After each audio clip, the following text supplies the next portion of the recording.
Elle a mis les pieds dans l'eau pour la première fois, c'est le premier bain. C'est 10 ans, la première idée. On arrivera en décembre à 14 mois de construction, donc là c'est quand même un moment symbolique. Il s'appelle Tara Polar Station. C'est le nouveau navire de recherche scientifique développé par la fondation Tara Océan, un navire de recherche scientifique au pôle Nord en Arctique. Je me trouve ici à Cherbourg sur le chantier naval où il a été conçu.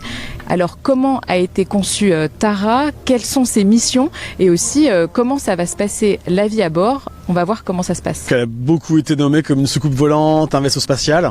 Et en fait l'idée, c'est pour ça qu'elle a cette forme finie, un peu plus ovale, c'est qu'en fait elle est capable de se mouvoir par elle-même. Il faut s'imaginer, quand on est dans la banquise, on est un peu coincé entre des plaques tectoniques, donc c'est épais, 1m50, 2 mètres. Donc un bateau classique il va être broyé, parce que la glace a une prise dessus. Et cette coque en fait ovoïde, qui est très robuste, on parle de 20 mm d'épaisseur de coque, en fait va permettre en fait petit à petit de s'extraire et de finir par s'extraire complètement de la pression, de se poser sur la banquise et ensuite de dériver pendant 500 jours. Et après c'est une base de vie, donc on n'est pas là pour survivre mais vraiment pour vivre bien, à ses conforts. Pourquoi ? Parce qu'on va beaucoup travailler, prélever.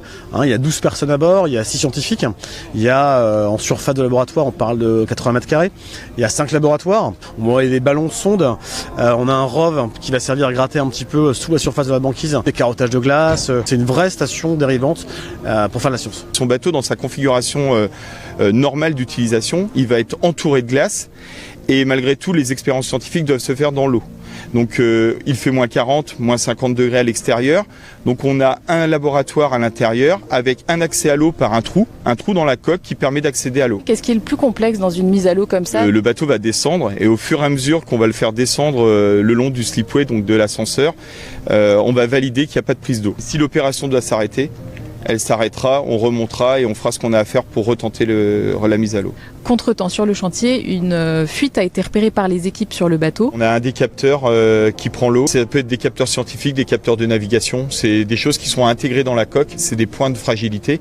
Donc on le savait, ça faisait partie du processus de vérification. Il faut prendre le temps nécessaire. De toute façon, l'enjeu, c'est de descendre le bateau dans des bonnes conditions. Et qu'est-ce qui se passe derrière nous, là, justement, en ce moment ? Elle avait touché l'eau. Si on s'est rendu compte qu'il y a une légère fuite sur un instrument de mesure. Donc là, il faut remonter la Tara Polar Station au sec, vérifier l'accès et puis vérifier le serrage. À l'intérieur, c'est pas une coquille vide, mais pas loin. Il reste tout à câbler, poser des durites encore, tout ça. Donc non, en fait, il reste au moins 2 mois de travail avec en plus des tests. Donc des tests à la mer, des tests à quai aussi. Et après, le bateau, il sera livré à la fondation. Donc là, c'est l'équipage de la fondation qui le prend autour du 10 décembre.